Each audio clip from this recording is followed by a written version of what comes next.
네, 오늘 가성비 전략 현대차증권 엄민용 연구위원 모셨습니다. 제약 바이오주 투자 전략 한번 세워보도록 하겠습니다. 안녕하세요, 연구님. 안녕하세요. 네, 자 이제 뭐 6월 중순에 저점 형성하고 다들 이렇게 썸머 랠리 내지는 베어마켓 랠리 지금까지 잘 왔고 여기에 이제 제약 바이오도 같이 이렇게 또 동반 상승했습니다. 지금 갑자기 이제 하반기 주도주로 정권가에서 좀 이렇게 언급하는 데가 나오는데 어떻게 보시는지. 네, 제가 지난번에 출연했을 당시에도 이제 하반기에 오미크론이 좀 종식되면서 결과적으로 외래 환자가 줄었던 부분도 회복이 되고 예. 또 FDA나 글로벌 빅파마들이 상반기에는 오미크론 때문에 이제 글로벌 바이오텍들 실사가 좀 부족했었거든요. 네. 이런 부분들이 오미크론이 끝나가면서 이제 임상도 많아지고 그리고 또 전통 제약사 실적도 좋아지고 또 M&A나 기술 이전 관련된 모멘텀들도 하반기에 많이 나올 거라고 했었는데 이미 상반기에 대면으로 학회들이 많이 열렸었고 네. 또 그 임상 모멘텀들이 좋아지면서 뭐 임상약 생산을 위한 CMO 생산이라든지 아니면 전통 제약사 실적들이 실제로 개선되고 지금 기술 이전이나 M&A 모멘텀들도 정말로 많이 나오고 있는 상태입니다. 그렇다 보니까 바이오가 전반적으로 나스닥 바이오테크놀로지 인덱스부터 시작해서 좀 상승 국면에 있는 상태입니다. 상승 국면에 있다.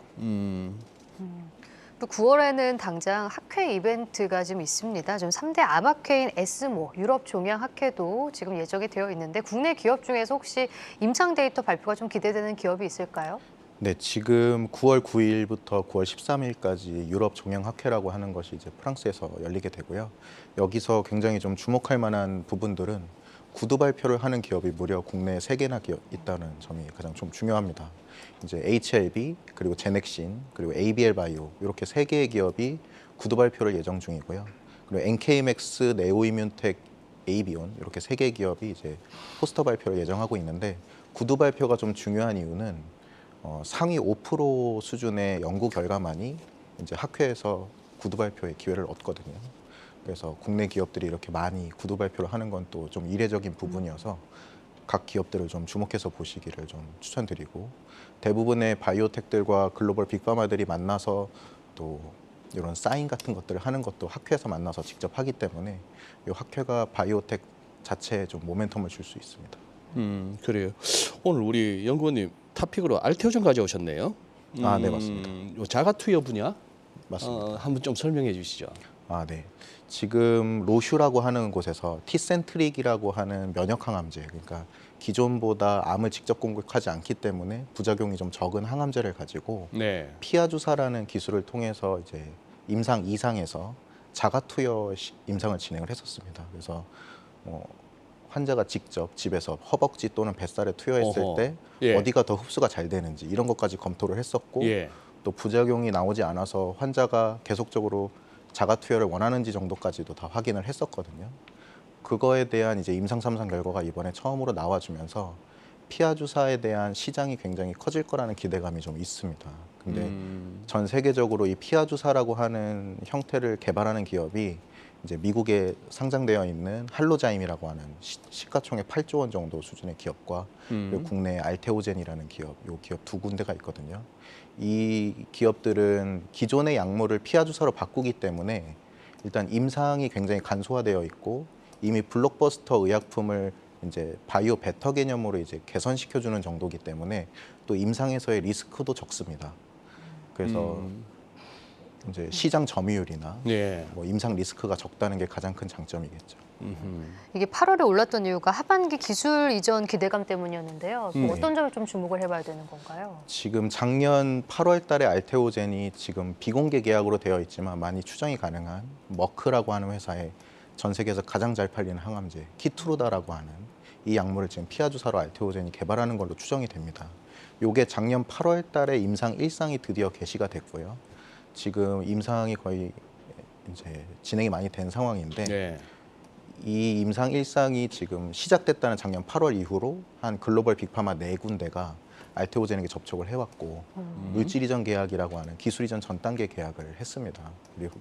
그리고 지금 약 1년여 만에 시간이 지났기 때문에 이제 기술 이전이 보통 물질 이전 계약으로부터 1년 정도 시간이 지난 후에 이제 나오기 때문에 올해 하반기에 기술 이전 기대감이 현재 있는 상태입니다. 어쨌거나 이 알테오전도 2020년 그때 바이오 열풍 불 때 15만 원까지 한번 치고 간 이후로 지금 여기 이제 5만 원 아래까지 내려왔다가 이제 살살 머리를 들고 있는 네. 그런 국면이네요. 그때 당시에 이제 머크의 키트로다라고 하는 제품이 예. 이제 2028년까지 한 40조 원을 팔 거라고 보고 있어요. 예. 지금 머크 전체 매출액의 절반 이상을 이 한 제품으로 지금 이뤄내고 있는데 이 제품이 피하 주사로 개발된다는 기대감이 굉장히 이제 알테오젠에게 있었던 상황이고 그게 2020년 6월달에 계약이 나왔었습니다. 그래요. 네. 네, 그리고 오늘 또 한올바이오파마랑 ST팜도 좋게 보신다고 하셨는데 투자 포인트 짧게 들어볼까요? 아, 네. ST팜 같은 경우에는 뭐 임상 모멘텀보다는 요 유전자 치료제 원료를 이제 대량으로 대신 생산해주는 위탁 생산 사업을 좀 주로 하고 있는 기업이고요. 지난 7월 29일 날 FDA로부터 상업화 물량 생산을 앞둔 어떤 특정 제품에 대해서 무결점 실사를 해놓고 지금 상업화 물량을 대기 중인 상태입니다. 아직까지 임상 단계 약물들만 생산하던 기업이었는데 이제 하반기에 상업화 물량 생산 수주가 기대감이 있는 상태고 또 내년 상반기에 4개의 제품을 추가로 더 실사를 할 예정이기 때문에 지금 이제 영업이익과 매출액이 크게 증가할 수 있을 거라는 기대감이 있고 또 3분기부터는 현재 2.0몰 수준의 캐파에서 6.3몰까지 공장 캐파가 3배 정도 늘어나거든요. 그리고 2026년까지 14몰, 현재 기준으로 7배까지 늘어나서 글로벌 1위의 CMO 사업을 하려고 지금 준비 중인 상태입니다. 그래서 매출액 대비 지금 영업이익이 낮은 것이 가장 큰 이제 단점이라고 볼 수 있는데 뭐 니토덴과 아베시아라고 하는 글로벌 이제 유전자 치료제 원료 CMO를 하는 1위 기업이 내년 5,500억 매출에 20% 영업이익을 달성하려고 지금 하고 있거든요. 근데 지금 임상약 생산이 비중이 어느 정도 있다 보니까 영업이익 20%밖에 안 나오지만 상업화 물량 생산이 계속적으로 이제 수주가 되게 된다면 30%에서 40% 수준까지 영업이익이 올라갈 가능성도 있습니다. 그래서 ST팜은 이 유전자 치료제 원료 위탁 생산에서 가장 좀 좋다고 보고 있고 한올바이오 파마 같은 경우에는 이제 FcRN이라고 하는 항체를 개발하고 있는데 이제 2021년 2월달에 그 갑상선 암병증이라고 하는 환자에게 투약을 하다가 콜레스테롤 수치가 올라가서 중단이 됐었거든요. 그러고 지금 1년 반 만에 임상이 다시 재개가 됐습니다. 그래서 중증근무력증이라고 하는 정말로 이제 중증으로 근육이 무력해지는 병이라고 보시면 네. 되거든요. 이 병으로 지금 6월달에 임상이 재개가 됐고 지금 이뮤노반트라고 하는 한올바이오파마가 기술 이전한 나스닥 상장된 기업이 6월달 3.39달러를 최저치로 찍고 지금 6.21달러까지 한 83% 증가했습니다.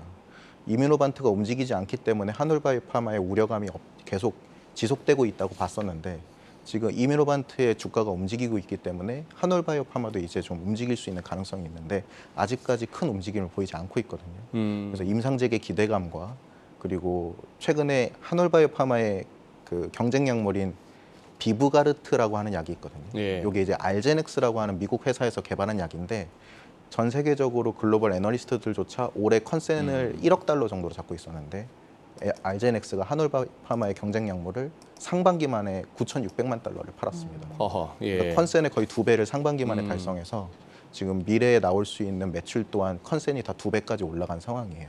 그리고 미국에 있는 애널리스트들조차 한올바이오파마의 이 파이프라인을 지금 1조 원까지 매출을 보고 있기 때문에 그래요. 알겠습니다. 오늘 우리 또 민영 연구원께서 가져오신 또 종목들 한번 관심을 가져보겠습니다. 근데 미국도 그렇고 우리도 그렇고 이 바이오 쪽은 워낙에 출렁거려서 이 바이오주 옥석 가릴 수 있는 투자 전략도 여쭤보고 싶은데 이건 다음 기회에 한번 여쭤보도록 하겠습니다.